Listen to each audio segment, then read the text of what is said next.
Okay, this is the worksheet on precision and accuracy. I'm going to walk you guys through the answers for this.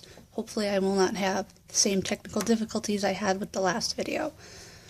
So let's look at these first questions first. It says a measurement was taken 3 times. The correct measurement was 68.1 milliliters. Circle whether the set of measurements is accurate, precise, both, or neither. So A, the 3 measurements, 78.1, 43.9, and 2 milliliters are all completely different, and also none of them are anywhere near 68.1. So that's why it's neither precise or accurate. For these 3 measurements, 68.1, 68.2, 68.0, all right, they're all close to each other, so that makes them precise. If you found an average for these numbers, we would actually get the correct measurement, so that makes it accurate as well. For C, 98, 98.2, 97.9, all of these calculations are really close to each other, but they are also nowhere near the correct answer. So they are precise because they're close to each other, but they are not accurate because they're not near the correct answer. For this last one, 72, 60, and 68.1.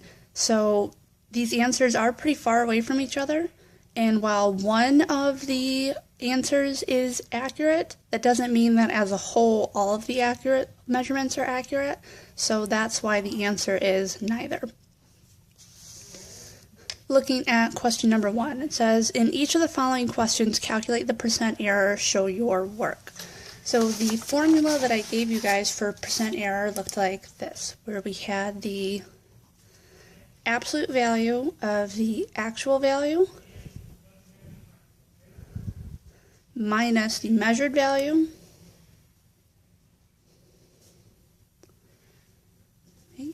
divided by the actual value, excuse me, times 100. Let me move this over. There we go. So this was the formula for actual value minus, for percent error, right? So this whole formula is the percent error formula. Percent error formula. So if we look at the work that I did here then, we can see that for number 1, a student measured the string as 1.25 meters long. The teacher said it was actually 2.12 meters long. What was the student's percent error? Right, so the actual length was 2.112, so I plugged in 2.112 for the actual value.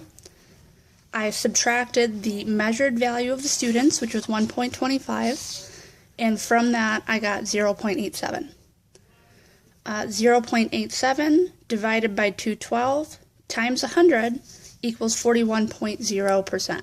Now the reason I had to add the 0 in is because both of these numbers have 3 significant digits. Therefore my final answer needs to have 3 significant digits. Similar process in number 2. The teacher said the volume of liquid was 500 milliliters. When measured, a student found it was 499.7 milliliters. What is the student's percent error? So the actual value was 500, so I plugged in 500 for the actual value. The measured value is 499.7, so I plugged that in. So 500 minus 499.7 gives me 0.3000. I added those extra zeros in to be significant, because they are the correct number of significant digits.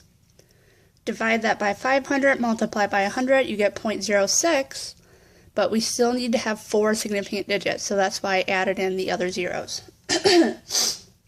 Excuse me. Right, so I did that wrong the first time, that's why I scratched it out. All right, for number 3, it says a standard mass of 250 grams was placed on a balance. The balance said it had a mass of 243.9 grams. Where's the balance's percent error?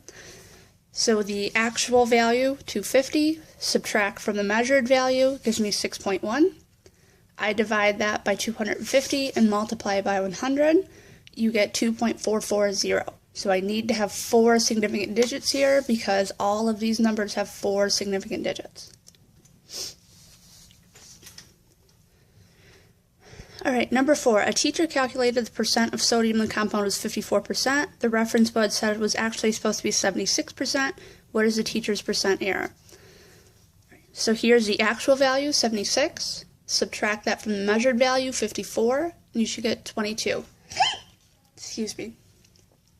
22 divided by 76 times 100 is 29%. I needed to show two significant figures because both of my original numbers only have two significant figures. And lastly, number 5. There were 34 questions on a test. Even the best student in the class only got 22 correct. What was the best student's percent error?